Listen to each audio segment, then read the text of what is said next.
You ever meet someone so quiet, so unassuming, that you'd never in a million years guess what they were carrying inside? Yeah, that was Cass Whitaker, or, as most folks around the training facility like to call her, the ghost nurse. She was 32, brown hair always pulled back, eyes a cold, stormy gray, build so slight she could vanish in a crowd, and honestly, most days she did. Cass came to our civilian training camp with one goal in mind: apply for a medical assistant position, patch up scrapes and bruises, nothing more. Or so we thought. Now, this place was a man's world, you know the type. Lots of combat vets, bravado everywhere, plenty of sideways looks if you happen to be a woman who kept to herself. Cass never laughed at their jokes or flinched at their jabs. Just kept moving, cleaning rooms, wrapping wounds, maintaining old practice rifles, slipping through the facility like a rumor no one quite caught. Most of the trainees didn't know her story, didn't care to ask. She was the ghost, useful but invisible, someone to hand a mop or a first aid kit, not someone to watch. That is, until the day everything changed. It was one of those hot, dust-choked afternoons during target practice. A new guy, barely old enough to buy a beer, misfired. The rifle kicked, caught him square on the shoulder, and suddenly there's blood everywhere. People froze, like when you see a car wreck happen in slow motion. Nobody moved. Except Cass. She was there in a flash, hands moving with a calm you only ever see in real professionals. She pressed down right where she needed to, cut off the bleeding like she'd mapped out every artery in her head, wrapped it tight, steady as a surgeon. Someone yelled, "Get the medic!" She just shook her head, voice low, "I'm handling it." And she did. Within minutes, the kid was patched up and sitting on the ground, dazed but safe. The others were impressed, some even a little rattled, but nobody asked questions. They figured maybe she'd taken a few first aid classes, maybe seen some things in an old job. That was the end of it, or so we all thought.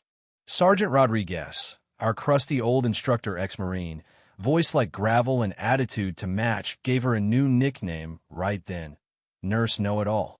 He called her that every chance he got, never missing a moment to point out the little nurse who could handle herself.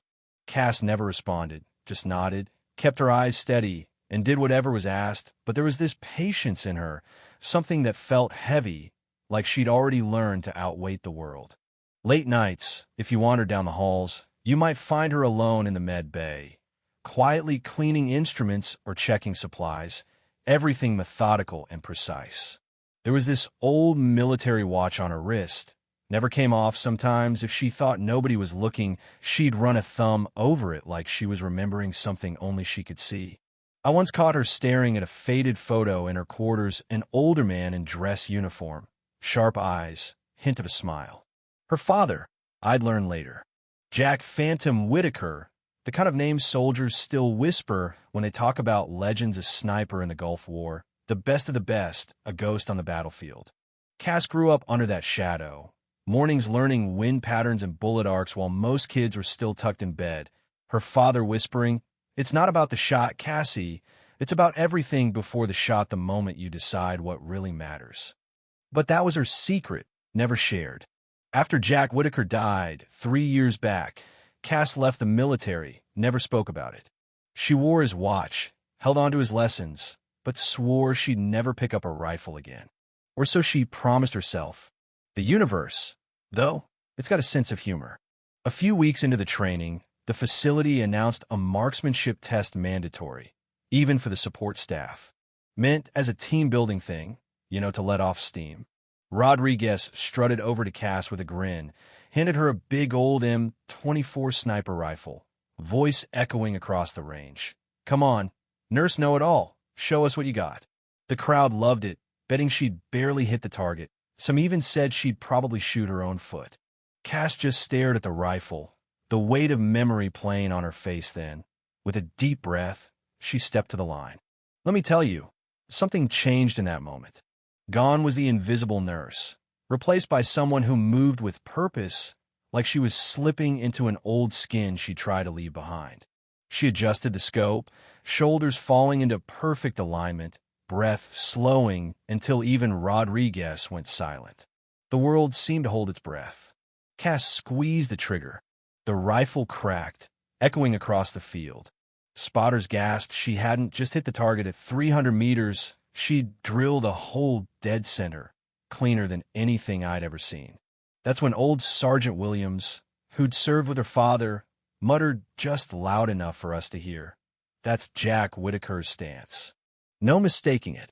Suddenly, Cass wasn't just a rumor anymore. She was legacy. 3 days later, the place turned upside down a simulated attack, the kind they run to keep everyone sharp. But things went sideways.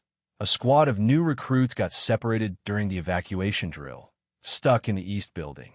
The enemy snipers, in the simulation real pros, by the way, were headed straight for them. Protocol said wait for the tactical team, but there wasn't time.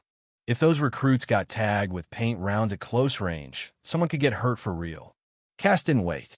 She slipped away from the bunker, grabbed the same M24 from the armory, climbed up to the admin building's rooftop highest vantage in the facility. From there, she had eyes on the whole approach, wind gusting hard, range about 800 meters a shot most folks wouldn't dare try, not under pressure. But Cass, she was pure focus. Checked the wind, dialed in her scope, settled in just like her father taught her. Through her crosshairs, the simulation team looked like real threats, 3 figures moving with textbook precision. Cass had one chance. She waited for that perfect moment, let out half a breath, squeezed the trigger. The lead enemy went down, sensors flashing. Simulation terminated, threat neutralized, all clear. Nobody else even realized what had happened until the radios crackled to life. Colonel Ellis, who'd served with her father, found her packing up on the roof. He saluted, eyes wet with respect. "Your father said someday you'd step up, not for the glory, for the right reason." And that was it. By the time the others found her, word was already spreading. The ghost nurse was Jack Whitaker's daughter, and maybe, just maybe, she was something even more. Offers poured in after that special units wanted her back. Rank, bonuses, the works. Cass turned them all down. "I'm not here to be a weapon," she told Ellis, voice calm. "I'm here to help people heal." That's what Dad would want. But the atmosphere around her changed overnight. No more mocking, no more jokes. Recruits started seeking her out, asking for help how to breathe right, how to steady a shot, how to stay calm when the world's spinning out of control. She never lectured, never needed to be in charge, just gave quiet advice, made tiny adjustments, the sort that stick with you for life. Eventually, they started calling her Coach Cass, a name full of real respect, the kind earned in silence. 2 weeks later, Ellis handed her a sealed letter, her dad's handwriting scrawled across the front. Inside, a single line. "If you're reading this, you used your gift when it mattered most, not to prove you could, but because someone needed you. That's all I ever wanted. I'm proud of you."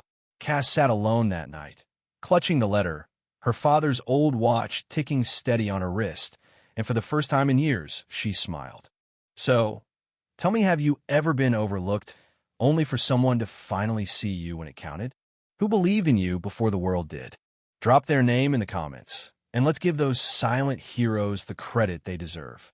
Because sometimes the people who change everything aren't the ones shouting for attention, they're the ones who move like shadows, waiting for the moment to step forward and make all the difference.